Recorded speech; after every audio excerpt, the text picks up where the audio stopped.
everybody, it's Margie Meacham. Welcome back to another edition of the Learning to Go podcast, which happens to be one of the top 10 podcasts around the world for learning and development professionals. So thanks to you, we are privileged to be in that group. With me today is Simpleton Bill Jensen. He's the CEO of the Jensen's Group and a very famous and interesting futurist when it comes to the world of work and the world of learning. So I want to welcome Bill with us today. And Bill, please tell us about your work and your latest book. Margie, well, first, thank you for having me. I'm thrilled to continue our ongoing conversations. And I've written 8 books, and the last one was called Future Strong. And essentially it was about, I saw so many people struggling. There's so much discussion about disruption and disruptive technologies, and that technology is going to change everything, and artificial intelligence and all that stuff. And when I look at the people side of it, I see so many people struggling to keep up. So what I wanted to do with Future Strong was explore, how do people keep up? How do people remain what I called future strong, even though the world around them and the work world and the workplace and everything else is just blowing up around them? So that was the primary focus of my last book. Okay, and I know that you're also doing an awful lot of research all the time, which is how we first got to know each other a couple of years ago. So when you were putting this book together, can you tell us a little bit about the methodology that you went through to come up with your findings? Because I know you didn't just make it up. You had a really thoughtful and detailed process. Sure. What I've done for 30 years is ask questions that nobody else is asking. Now, eventually they get framed into business issues that would sound familiar with most business executives. But for 30 years, I've been focusing on people's struggles. And my first book was around simplicity. And I began, actually, it was my master's thesis, is just, why is it so hard to get your work done? Was the basic question I started with for my master's thesis, and then it grew into, so far to date, I have interviewed and surveyed over 1 million people around the globe over the last 30 years. So the methodology for this particular book, Future Strong, as I mentioned earlier, I was really focusing on people's struggles in a disruptive world. How are they getting through this? And I began by asking a question that I've asked for the last 3 books. I've really delved more into each individual, who they are. So the questions I've asked most everybody I've interviewed for the last 3 books is, what makes you, you? And if all of your listeners think about that, it's a really interesting question. Most of us never get asked that. It's, what makes you inside, not your politics, not your ethnicity or your color, or your race or religion, but deep inside of you. What makes you who you are? Why do you believe what you believe? Why do you do what you do? So for the past few years, I've been asking thousands of people that question. And I started with about 7,000 people being interviewed and surveyed around what makes you, you. And what I uncovered through that question was what a great author and pioneer in leadership development, Warren Bennis, he wrote a book years ago that was focused on what he called crucible moments. And a crucible is the thing you put the hot metal in to forge it into something. And crucible moments, in his view, was that moment of truth that really changed who you are. Andy Grove was the CEO of Intel, and he had struggled with cancer, and he realized life is too short, and he essentially changed himself and his company after that bout of cancer. And really, Warren Bennis examined everybody else that are great leaders. All of them had at least one moment in their life. It could be a struggle with disease. It could be economic. It could be even a joyous moment, a great accomplishment in sports or academics. But everybody had at least one trial by fire moment. And that's what I was examining with what makes you, you. So I examined that and I realized I can overlaid Warren Bennis's work with another person who influenced George Lucas and Star Wars. Joseph Campbell wrote about something called, it was The Power of Myth. He wrote about something called The Hero's Journey. And all of this, Margie, is to say, if after what inspired this book is I realized, if you add up everything that I just told you, every single one of us are on our own hero's journey. And there's struggles we have along the way. And what I looked at is how we deal with disruption the same way we might deal with death in the family or cancer or job displacement or anything else. What have we done in our past life that we could learn from that would give us the ability to move forward through any disruption, economic, technological? So everybody right now is being Ubered. And what I mean by that is, think of yourself as a taxi driver and Uber just came into your neighborhood. Everybody who works is being Ubered. So what I examined is when something like that comes in, like a tidal wave over your life, and totally disrupts you, how do you deal with it? So that was the methodology, and then I built questions and survey questions and interview questions around that. But that is really the people side of the methodology, why I did it. And, Bill, as I was talking with you about this, there was something that really struck me as very surprising was the way people answered. You talk about the hero's journey. And to me, that means we all have something really special we want to do with our lives. And it's not always work related in the classic sense. It could be a mission where we see ourselves in the relationship to our family or some kind of a spiritual journey. But, most people have something like that. And what a low percentage of people believe that they can achieve those dreams in their current jobs. Can you tell us more about that? Exactly. So one of the questions that came out of this, asking people about their struggles, was I learned about, that this is what I do to achieve my dreams. And so many people were working outside of their workplace that I then developed a survey question that went to 7,000 people around the world. And I asked them a simple question: can you achieve your personal dreams and goals where you currently work? And the answer was amazing and stunning in a not necessarily great way. It was about 29% in the total survey. Now that's less than a third of the people who work can achieve their dreams where they currently work. But it actually, Margie, it gets worse. That included senior executives, entrepreneurs, people who are working in Silicon Valley type companies. So after I worked the data to remove those people, and I looked at who is, the working class Jane and Joe type person that isn't a senior executive, that isn't in the, the next cutting edge technology, that works at a basic company doing basic work every day, that number was only 10% of us can achieve our dreams and goals where we currently work. And that was the real powerful thing that came out of it.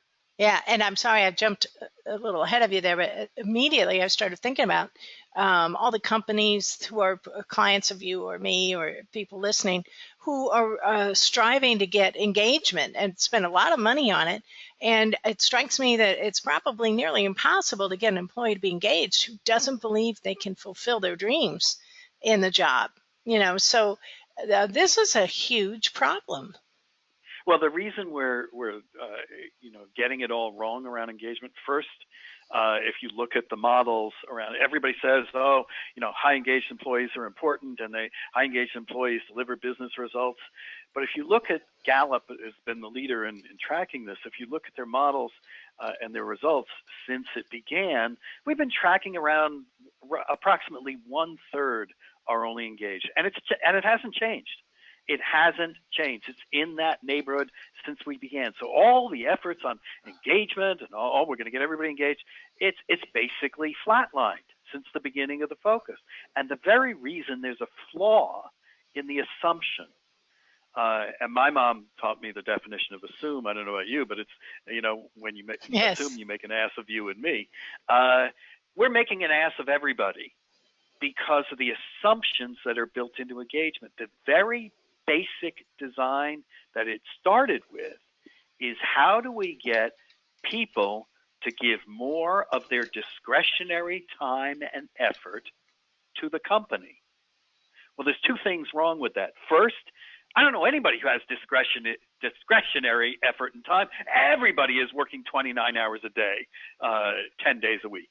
And, it's like, hardly anybody has discretionary effort and time. But the real point is that it's all about the company. The main thing that's different about what I've been doing for the last 30 years is I ask questions from the individual's perspective, not the company's perspective. So I flop the whole model. It's normally every survey, that you take, every mission, vision, values thing that goes on in a company, everything about creating shared purpose.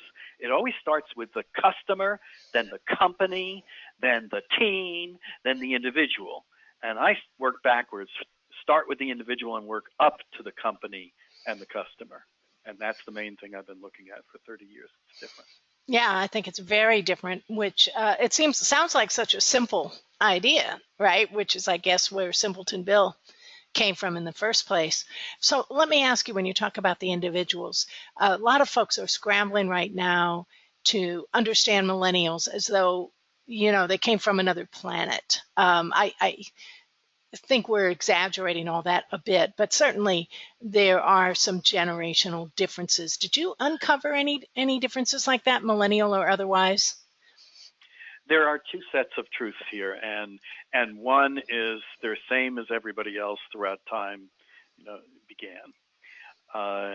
When it comes to basic values, wanting to make a difference, wanting to know they're appreciated, all of that stuff, it's not really that different. It's been the same, and a lot of that studies, I was part of an IBM study that, I was participating in it, that focused, that said basically millennials are the same as forever. And that is absolutely true. And there's another truth. And a lot of it has to do with the sucky attitude about boomers and Gen Xers towards the millennials and younger. And it's because, they're too privileged. They've always had things given to them. They got an award for everything, just participating. It wasn't just first place on a baseball team or softball team. It was, you participated, so you get an award. So most people who didn't grow up that way are, feel they're, too privileged. And one thing that I have to remind everybody of, they are inheriting an environment that has more complexity than ever before in human history. So they're whatever you ding them for on their emphasis on them, and that everything has to revolve them, and I want to be the CEO in 5 years after joining the company, you have to realize that part of it is the environment we are handing them. That as much as you want to ding them for wanting to be CEO as soon as they join the company, you also turn around with the other hand and you slap them upside the head saying, I want it yesterday. I want it yesterday. Now is not good. Now is not good enough. Give it to me yesterday. So we can't ding them for expecting to speed things up. But the biggest thing of all that I have found that's really important to this conversation is about the relationship with the company. Those of us old farts, I won't say you, Margie, but me, at least, the way we were raised, it was like, you worked for the good of the company, and it's not necessarily for the gold watch, but you did it, it was always for the cause of the company. And everything was company centric. And when I started researching this, the millennials and younger, are looking at the relationship with the company differently. Rather than just a paycheck or a route to making money or a route to a career, they are looking at the relationship with a company like they have a relationship with an app. It's that transient. It can be deleted as soon as it isn't performing for them, meaning they'll quit. And the criteria for the app of employment from their perspective, not necessarily the companies, beyond the basic what are called hygiene factors like making decent wage, a little bit of health care, things like that. Beyond the basic hygiene factors, there are two main criteria. One, am I having fun? Is it enjoyable to do what I do every day? And the more important thing is, are you the company? Are you a vehicle to help me achieve my personal dreams and goals and make a difference in the world faster or better than I could if I went out and either competed in another company or if I started my own company? Are you a vehicle to help me achieve my dreams and goals and make a difference in the world better than I could elsewhere? And they are using that model to evaluate companies. So the key thing everybody who's listening needs to focus on is not, do they give me great food? Does it have the best vista where I work from, a great view? Is my workplace great? Those are all important. Can I telecommute? But those are all criteria that were designed by HR people and senior executives. Those are all company-centric ways of looking at it. Flopping the model, I will look at you, the company, a possible employer, and I will evaluate you as to how good a vehicle you are at helping me achieve my personal goals and make a difference in the world. Me make a difference in the world, not just the company. Mm-hmm. So that's the difference with millennials and younger. Yeah, and I think this is a valid statement when I hear descriptions like that. I think we also have to keep in mind that while I'm not in the millennial cohort from a birth date standpoint, there are many of us that relate to that as well. You don't have to be a millennial to feel that way. We are, just as baby boomers once sort of defined the culture because there were so many of us, the millennials, because they are so influential, are influencing all of us. And I think there are many people who feel that way, not just millennials. And I'll let you tell me whether I'm crazy to say that. Oh, that's exactly true, Margie. The only thing is the difference is numbers. Mm-hmm. You and me thinking like millennials for our whole career, we have been in the minority of the boomers. And now there's the majority of the millennials that are taking over the workplace. Yes, we have multiple generations, and we have to pay attention from everybody from 7 to 70 or more, or plus or minus a few years in the workplace right now. And when I say 70, I don't mean violating child labor laws. I mean entrepreneurs who are inventing their own companies. Mm-hmm. But the difference is demographics, that the millennial attitude that we just described is becoming the majority versus the minority. That's the only difference. Thanks for that distinction, Bill. I totally agree with you. So let me ask you something else that goes with your book. And there is an assessment, or maybe you would describe it a little differently than that. And the reason I want to talk about that is because there's an awful lot, there's kind of a trend now, people coming out with a book that comes with an assessment. And I want to know how yours is a little bit different. Well, as Stephen Covey said, let's start with the end in mind. So let me begin let's assume you've taken the assessment. Most consultants that write books are writing assessments so that they can get their particular assessment built into all different business criteria, and they can sell $1 gazillion and retire on some island. where I approach this is, yes, it would be wonderful to do that. I'd love, if your company would love to pay me a gazillion and retire me on an island, I'd love to do that. But the real thing is about changing the conversation. So the ultimate goal of the assessment is that you and your teammates and your bosses and managers have completely different conversations than you do right now around the criteria behind the future of work is, are you ready for a disruptive future? So that's the end. Now, the actual assessment, what makes it different is, again, I designed it from the individual to the team to the company. I designed it backwards from individual readiness. And there ended up being 5 criteria that the research revealed. The first is, and most important possibly, is self-awareness. Now, that's not touchy-feely, let's all get in touch with our inner self. It is what I've discovered, as I was talking about the hero's journey earlier, that every individual who goes through difficult, disruptive times, the best way to get through it is not look outward for how do I struggle with this, but inward. What have I already done that that I've achieved dealing well with disruptions?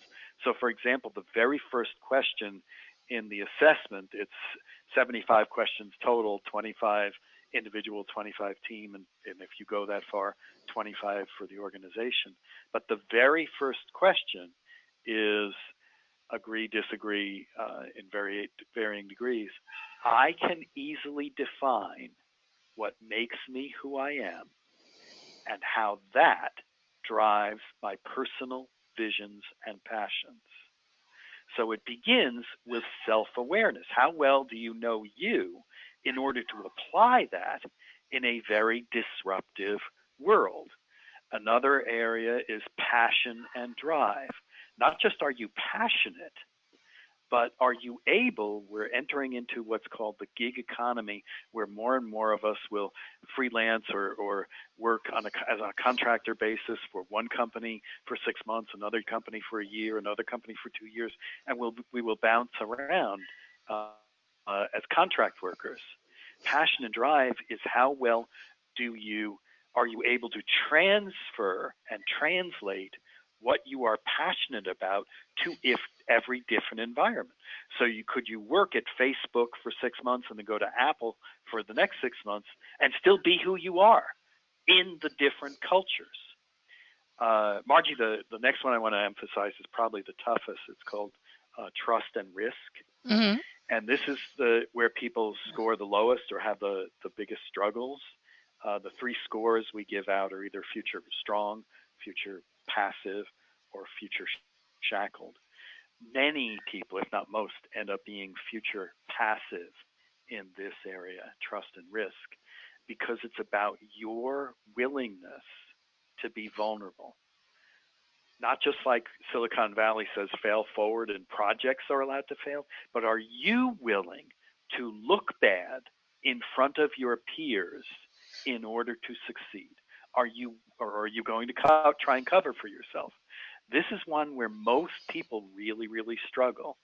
And, on top of my own work, anybody who is familiar with Brené Brown's work around vulnerability, that's what's built into this one section of the assessment.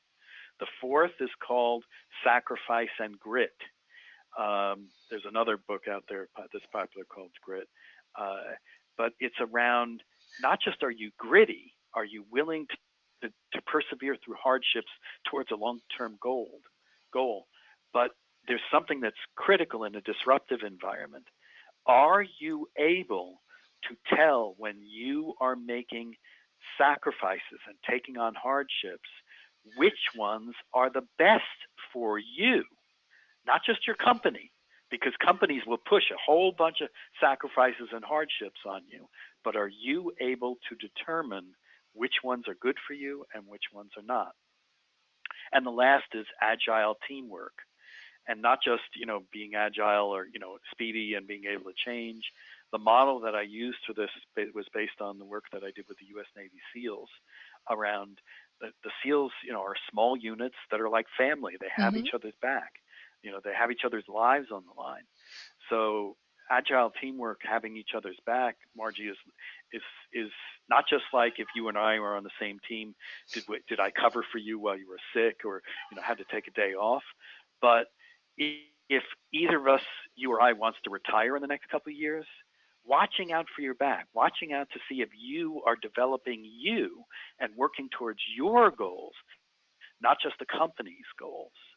So those are the 5 categories: self-awareness, passion and drive, trust and risk, sacrifice and grit, and agile teamwork. And what I can tell you, it's difficult for everybody to be great at this. I just had an HR team, just this past weekend, an HR team in Asia take this assessment, and it was the senior executives of an HR team.